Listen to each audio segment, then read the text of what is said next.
Se não fosse você, não tava aqui hoje. Nossa, eu na Eu verdade. acho que eu tava naquele quarto até hoje. Você acha mesmo? Eu lembro até hoje que eu fiz uma surpresa. A gente colocou o computador em cima da mesa da sala de jantar e quando ele chegou e viu o computador, a primeira coisa da reação foi ele chorando que tinha ganhado o computador. Foi muito emocionante esse momento aí pra mim. Eu passei 30 anos dentro da tecnologia e a maior lição que eu aprendi nesse tempo não tem nada a ver com tecnologia. Eu comecei programando com uns 10, 11 anos de idade. Eu passei 10 anos em multinacional no mercado corporativo. E nos últimos 10 eu cofundei e ajudei a construir uma das maiores legal techs do Brasil, um funding do maior fundo de venture capital da América Latina. E nesse tempo eu aprendi coisas que ninguém me ensinou sobre construir, direção, sobre reputação, principalmente sobre o que separa quem constrói de quem fica só planejando. E nesse vídeo eu quero te contar essa história, a minha história. Não porque a minha história seja ou tem algo especial, mas porque eu acredito que dentro dela possa ter algo que seja útil para você. Especialmente se você é do tipo de pessoa que sempre soube ou descobriu que um dia iria construir algo, mas ainda não sabe exatamente o como ou o que.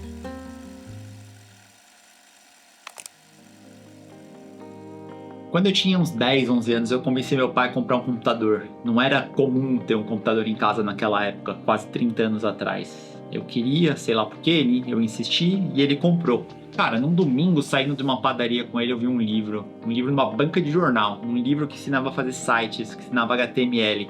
Aí foi mais fácil, né? Eu pedi um livro, ele comprou. A gente comprou um livrinho numa banca de HTML. E aí quando ele pegou aquele livro de HTML, ele ficava direto no quarto até tarde da noite, criando páginas lá, testando para poder publicar as coisas que ele queria. E alguma coisa em mim disse, é isso.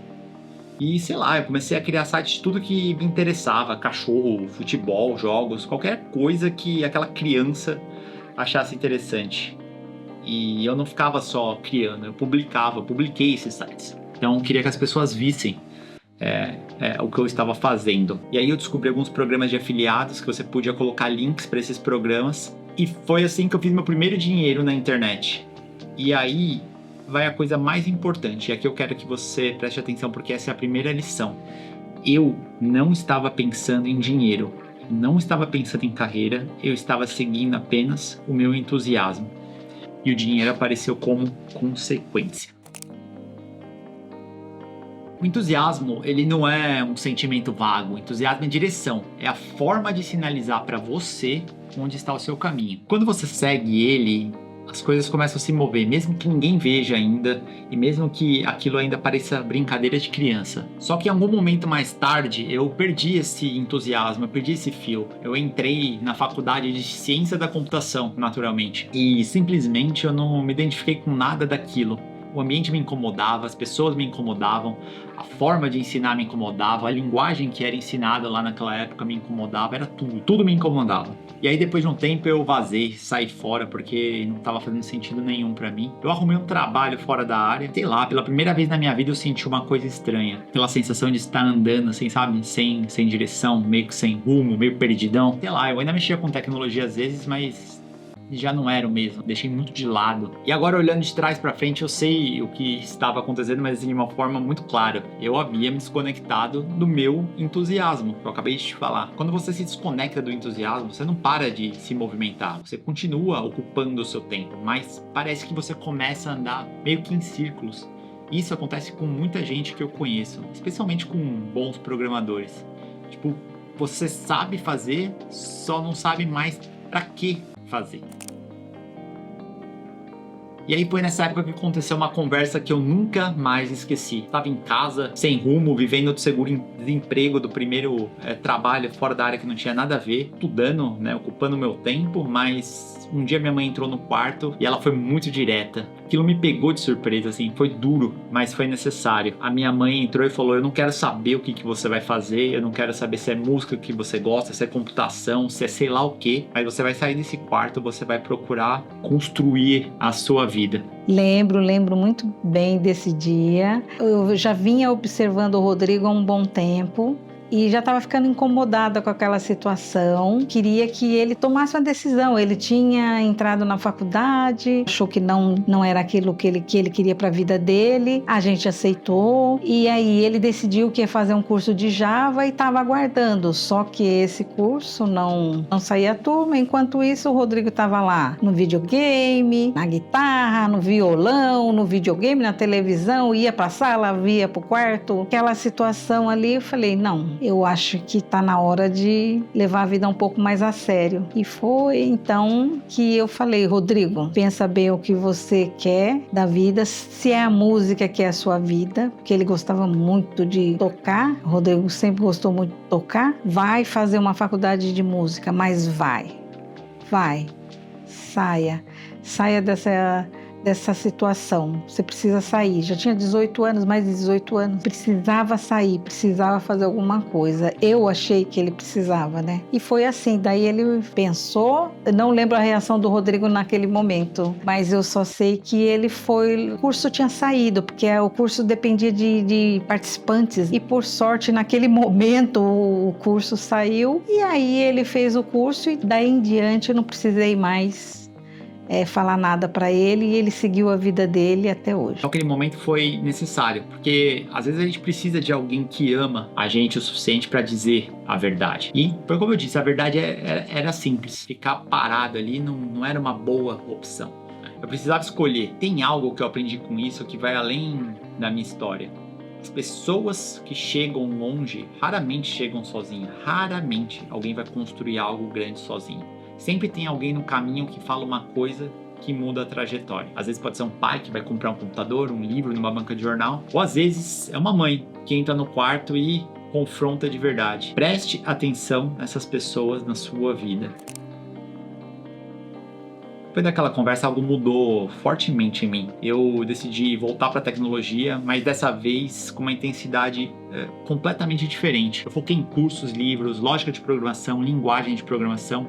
Eu entrei num estado de obsessão. E uma coisa curiosa começou a acontecer. Quando eu estava perdido, até as coisas simples pareciam difíceis. Cara, e aqui eu quero que você preste muita atenção no que eu vou te dizer. Que isso daqui é uma das coisas mais importantes que talvez você vai ouvir hoje. Quando eu voltei para o que me entusiasmava, até as coisas difíceis começaram a parecer fáceis. Eu vou repetir porque isso aqui é muito importante. Então presta muita atenção. Quando você está desconectado de você, quando você está fora do seu entusiasmo, até as coisas fáceis parecem difíceis. Quando você volta a se conectar, a se encontrar, tá no caminho certo, até as coisas difíceis começam a parecer mais fáceis. Os builders que chegam longe não são necessariamente os mais inteligentes, e depois de muitos anos eu consegui comprovar essa minha tese. São os que encontraram um problema que os mantém acordado, que estudam não porque precisam, mas porque querem. E quando você encontra esse estado, quando você entra nesse estado, você para de competir, porque as pessoas ao redor ainda estão tentando se motivar e você já está em movimento. O Naval, um investidor que eu gosto muito, ele tem uma frase que é a seguinte, é mais ou menos assim,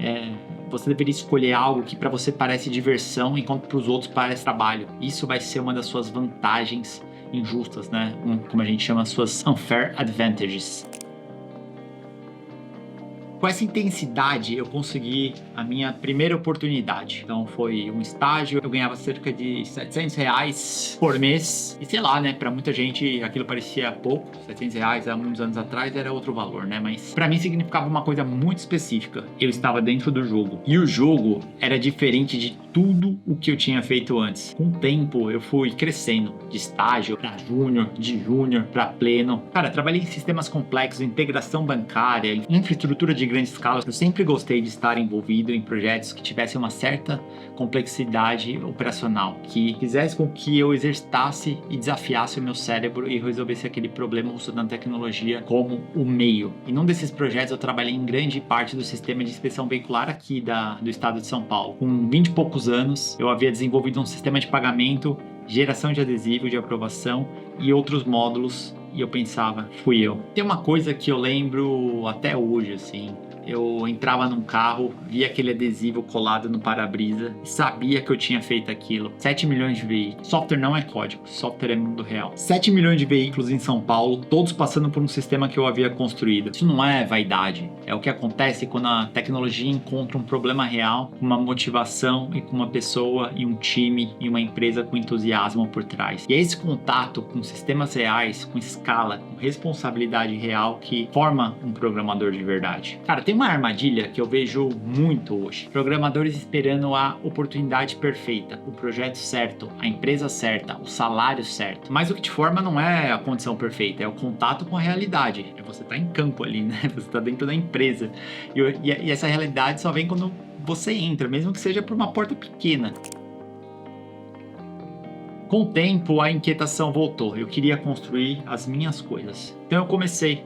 Eu construía de noite, de finais de semana, madrugadas. Numa dessas empreitadas, eu construí um software de gestão para salão de beleza. Tinha agendamento, controle de clientes, fluxo de caixa. A tecnologia funcionava. Funciona até hoje, mais de 15 anos atrás. Mas sabe de uma coisa? Eu nunca levei esse software para o mercado. Eu disse nunca. Eu não fiz um pitch, eu não marquei uma reunião, eu não mostrei para ninguém.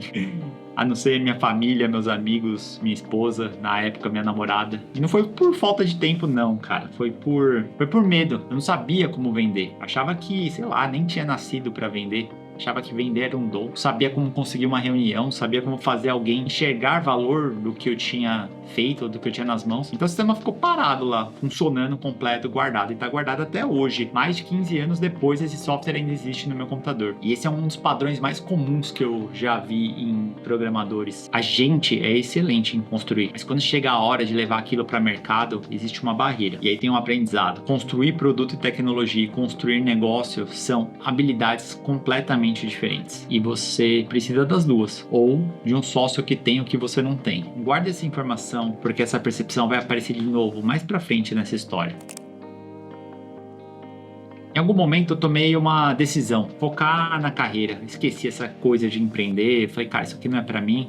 E aí eu falei, vou ser o melhor programador que eu puder ser. Se um dia eu encontrar um problema certo, as pessoas certas, aí eu vejo se empreender é pra mim. E cara, essa clareza mudou tudo. Eu parei de tentar construir empresa sozinho, eu comecei a construir a versão de mim que estaria pronto caso essa hora chegasse. E essa hora chegou. 11 de setembro de 2015, meu aniversário. Um cara que eu conhecia de corredor de trabalho me chamou pra uma conversa. Pedro. Ele começou a me contar sobre um problema que um amigo dele, o Flávio, estava enfrentando ou estava tentando resolver. Problema real no mercado de documentos legais no Brasil. Enquanto ele explicava, eu percebi algo. Aquilo era um problema real, um mercado real, uma dor real. E aí a minha cabeça, falei, cara, é aquilo que eu tinha na minha mente. E aí se encaixou. O Flávio conhecia o problema por dentro, já tinha trabalhado, sabia do desafio. O Pedro sabia tocar um negócio e eu sabia construir tecnologia e produto. Então, a equação que eu nunca tinha conseguido montar sozinho, finalmente ela se formou ali na minha frente. E aí eu percebi, né? Você não funda uma empresa, você funda uma equação. Naquela época, isso era o que eu acreditava. Mas é isso, assim, problema real, pessoa que entende do mercado, pessoa que toca o negócio, pessoa que constrói. Se falta um desses pilares, vai chegar no teto muito cedo. E o teto vai aparecer exatamente no momento em que você mais precisa para avançar. E, sei lá, a gente decidiu tentar. A gente abriu a empresa, a gente construiu o produto e um mês depois a primeira venda chegou. E ainda, imagina o que essa primeira venda representou para mim, uma pessoa que tinha dificuldade em vender, achou que vender não era para ele. E aí não foi uma reunião, não foi um pitch, não foi assinatura de contrato, foi uma notificação. Alguém entrou no nosso site, nosso produto e comprou uma certidão, comprou um documento. E aí eu tava com a minha esposa almoçando e eu lembro perfeitamente desse momento. Foi emocionante, assim. Que é difícil até de explicar, porque não era só uma venda, era uma confirmação. E acho que essa venda demorou tanto para acontecer. E aí eu olhei para ela e eu falei, se vende uma certidão, vende milhões. Foi o pensamento que veio na minha cabeça. E anos depois a gente havia vendido centenas de milhões em documentos, dados e software com tecnologia. Mas o que eu quero que você entenda não é o número, é o estado interno que gerou aquele número. Eu não estava em movimento porque eu precisava. Eu me sentia completamente alinhado. Lembra do entusiasmo que eu falei lá na frente? Então eu estava alinhado com esse problema que a gente estava resolvendo, eu estava alinhado com os meus sócios e, sei lá, com o que a gente estava construindo. Eu estava sentindo no caminho certo. E quando o founder sente esse alinhamento, ele não precisa se forçar para avançar. Ele precisa se controlar para não avançar rápido demais. Ou ele precisa se controlar para dormir, para parar, porque ele está tão entusiasmado. E essa é a vantagem real competitiva. Não é só velocidade de execução, é alinhamento interno. Porque no final do dia, a startup é um grande reflexo do estado interno do founder. Porque a startup é reflexo interno do estado do founder. Sempre foi e sempre vai ser. A certeza não vem antes da execução. A certeza, ela vem durante. Mas só quando você está alinhado de verdade. Então tem que começar, tem que botar, tem que ir para cima, mesmo não conseguindo ver o próximo passo. E quando a empresa começou a ganhar forma, os investidores começaram a aparecer. E aí tem outra grande lição que eu tive na minha vida. Entre esses investidores estava o maior fundo de Venture Capital da América Latina. O mesmo fundo que havia investido no Nubank, quando o Nubank era só uma ideia, um PowerPoint. E, cara, assim, durante o processo de investimento aconteceu algo que mudou a forma como eu penso sobre carreira para sempre. E acho que esse é o conselho que eu mais dou para pessoas que estão começando. Eles foram falar com as pessoas que tinham trabalhado com a gente, né? Ex-chefes, ex-colegas, pessoas de empresas onde eu tinha passado algum tempo antes, anos antes. Porque a gente não tinha diploma de universidade de elite, a gente não tinha feito MBA internacional, não tinha carreira em consultoria internacional, que era, né, o perfil que muito desses fundos procuravam, mas a gente tinha um negócio que era reputação. E aí, o feedback foi tão bom que eles decidiram investir. E assim, reputação, cara, é um ativo composto. Ela se constrói em cada entrega, em cada compromisso honrado, em cada momento em que você poderia ter feito menos e não fez. Eu nunca tive nenhuma estratégia de reputação. Eu simplesmente tentei ser ético, gerar valor por onde eu passei, tentei deixar minha marca positiva por onde eu passei. E anos depois, quando essas portas, né, quando as portas mais importantes da minha vida estavam se abrindo, foi essa reputação que garantiu o sim. Poderia ter sido um não. Não foi o pitch, não foi o deck, foi a reputação. Então, fique com essa lição para sua carreira, principalmente se você está começando agora. Você está construindo a sua reputação agora, em cada projeto que você entrega, em cada pessoa que você deixa na mão ou não deixa, em cada empresa pela qual você passa. Olhando para trás agora, depois de 30 anos dentro da tecnologia, eu percebo que as maiores lições não vieram das linguagens que eu aprendi, vieram dos momentos em que eu me perdi e dos momentos que eu voltei. Eu comecei construindo sites sobre coisas que uma criança gostava, para aprender, para me divertir, para seguir meu entusiasmo, e anos depois eu estava construindo empresas. Mas o que mais me surpreendeu ao longo desse caminho foi essa. As empresas que eu vi funcionar de verdade não eram com a melhor tecnologia, nem com maior capital. Eram as que tinham um fundador que sabia realmente quem era, de dentro para fora, que operava a partir de uma clareza interna absurda, que construía com intenção. E eu sempre pensei que a tecnologia é o meio e o fundador é a origem. Que antes de existir uma empresa, existe uma mente que decidiu construir. E é exatamente sobre isso que eu quero continuar conversando aqui. Sobre o que forma um fundador antes da empresa existir. Sobre a arquitetura interna de quem constrói e define o que é construído. Sobre tecnologia, startups e o futuro que está sendo montado agora. Você chegou até aqui, você provavelmente não veio por acidente. Eu não acredito muito em acaso. Tenho diversas histórias para contar sobre isso e a gente ainda vai ter muito o que conversar daqui para frente. Valeu! Porque o segredo do sucesso é fazer o que gosta, né? Se você fizer o que você gosta, você vai se dar bem, vai ser feliz. Pode, não precisa, se você não quiser colocar no vídeo, mas é que eu tenho muito orgulho do filho que eu tenho. Obrigado, eu também tenho muito orgulho do meu pai. Que eu amo meu filho, né? Também te amo.